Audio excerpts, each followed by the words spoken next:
You give that to a middle schooler or a high schooler, there is nothing little kid about that. Yeah. Right? And it is powerful.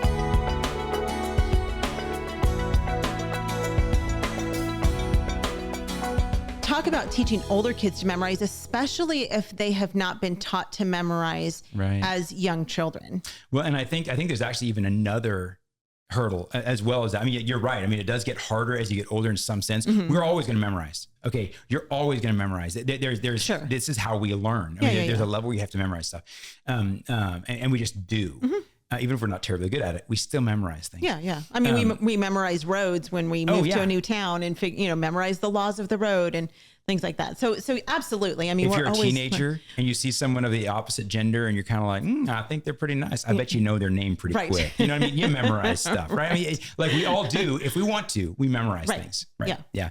But I think there is kind of a cultural idea though, too, that like memorization is for little kids. You know what I mean? And so I think that can actually also be an additional hurdle. So you have like kind of that psychosomatic challenge, right? Yeah. Where your brain is not as absorbent as it once was. Right. You know, even if you're 16, it's not as absorbent as when you're 6, right? But then you also have kind of this other challenge of like, that's for little kids, right? Yeah. And so how do you navigate that as a parent? Right? Yeah. And so I have some solutions basically kind of on that motivational side. Okay. That are helpful, but I'm also going to show you one very, very powerful solution on the how do you memorize side that older kids I think can latch onto really, really well. So on the motivational side, getting past that cultural problem. If you're able to bring your older student, especially like those preteens and kind of the middle schoolers, if you can say, look, you're not doing this, I need you to help me to help your younger brother or sister to learn this, right? If they're helping you to teach it, that's a totally different thing. Right. And as a side note, I would love to see churches actually take time to memorize scripture in the worship service. Oh yeah. Right. And show like moms and dads and how to do this thing. Right. Because suddenly something that they may not be like very comfortable doing, kind of on their own, for their own learning, suddenly is perfectly okay if they're doing it for the 5-year-old. Right. Oh, I'm doing it for the kids. Right. Yeah. That context shifts anybody. It doesn't matter if they're, 12-year-old, 16-year-old, 60-year-old. Yeah. It changes your context if you're doing it for the kids. Right. So I love that element. So I kind of try to recruit people to help me. Yeah. But the reality is they're getting the repetition. Yeah. Right. They're getting the frequency.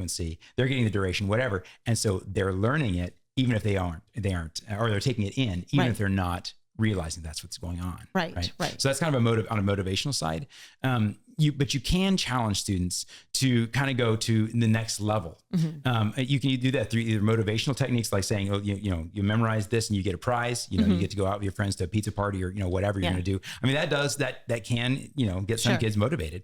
But you can also say, look, we're not going to memorize this simple stuff. Yes, you memorize the simple stuff as well, but I want you to memorize this more complex idea as well. Like go the other direction with it, right? Like actually, no. The easy stuff, that's not what you're doing. You're doing that plus this over here. And I expect this harder level kind of thing. In Bible Quest, we have in our chronological kind of our win stuff, we have a time note. And for little kids, I don't have to memorize it.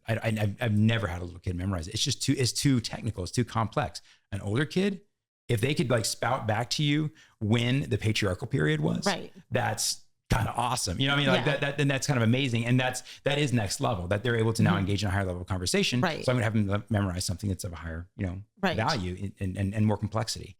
But the big guns thing that you can do from a practical standpoint is you can have your kids use something called loci. Do you know what loci is? I don't. Okay. So loci, the word location, you can kind of hear, the etymology there.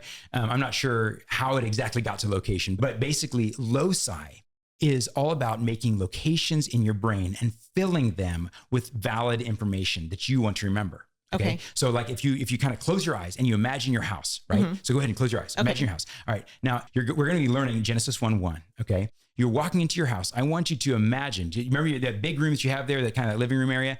You have the TV there, right? There's a baseball game in the big inning. Okay, see what I did there, right? But it's kind of a crazy idea. You're going to see the baseball game on the television, and you're going to say, okay, in the big inning, right? Do you see that? Okay. Now we're going to say, God. I'm going to put a Bible just on a little table or something right beside that. Okay, just do that in your mind. Okay. So in the beginning, God, and then right beside the Bible on that same table, put a lump of Play-Doh. All right, created. All right. So let's go through it again. You see those three things. You see the TV, the Bible, and the Play-Doh. In the beginning, God created. We could do that for the whole verse. Okay, that's all I'm going to do for now. But I mean, that's loci. Okay, so we're actually like giving a location that you can actually see in your head, and we can actually do that in multiple rooms. In fact, it's better if you actually do multiple rooms, and it's better if you make the image be like kind of as crazy as possible. Okay, because that will actually increase the memory capacity. It's kind of intense, right? It increases the intensity of that. That is how. I don't know. I think it was maybe Monday's episode. We talked about moonwalking with Einstein. Yeah. Okay. That's how that guy was able to memorize all those cards in 90 seconds. He used loci. Wow. Okay. And he was able to use some certain things that he was doing. I don't know what his images he was using were. Yeah. Whatever he was doing, but he got real darn good at it. Yeah. There are people who build whole cities in their heads. Wow. No joke. And they do it through loci, and they can memorize information. You give that to a middle schooler or a high schooler, there is nothing little kid about that. Yeah. Right. And it is powerful. And if you try it at home, try memorizing something using loci, go through your room with little different images that relate to whatever you're trying to memorize. And you'll see how powerful and how easy it is to get those, and then come back like a week later. Yeah. And you'll get maybe not all the information, but a lot of it. Homeschool Insights is sponsored by CTC Math. If you're looking for a great online math program, visit ctcmath.com and try it for free. For more great homeschool inspiration and resources, listen to the Schoolhouse Rocked podcast every Monday, Wednesday, and Thursday.